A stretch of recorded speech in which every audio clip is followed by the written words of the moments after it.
أعوذ بالله من الشيطان الرجيم.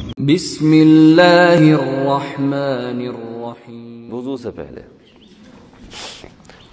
جس طرح ہر کام سے پہلے اللہ کا نام لیا جاتا ہے، اسی طریقے سے وضو جو ہے، جو نماز کے لیے لازم ہے، جس کے بغیر نماز نہیں ہونی، اس وضو کے لیے بھی اللہ کا نام لینا جو ہے وہ ضروری ہے.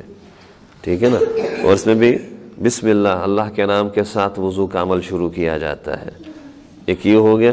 اور دوسرا، وضو سے فارغ ہونے کے بعد جو دعا ہے، اس میں پہلے تو ایک کلمہ شہادت ہے جو سب کو آتا ہے. ٹھیک ہے نا؟ اشہد ان لا الہ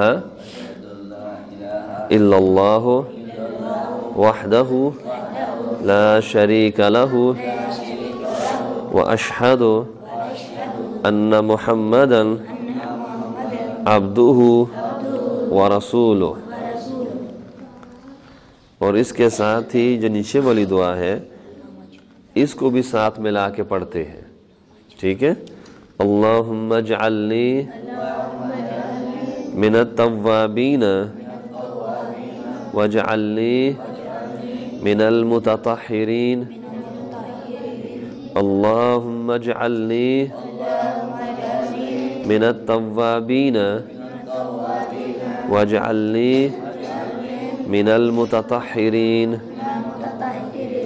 اس کا ترجمہ کیا ہے؟ اے اللہ، مجھے بہت توبہ کرنے والوں میں سے بنا دے اور مجھے بہت پاک رہنے والوں میں سے بنا دے.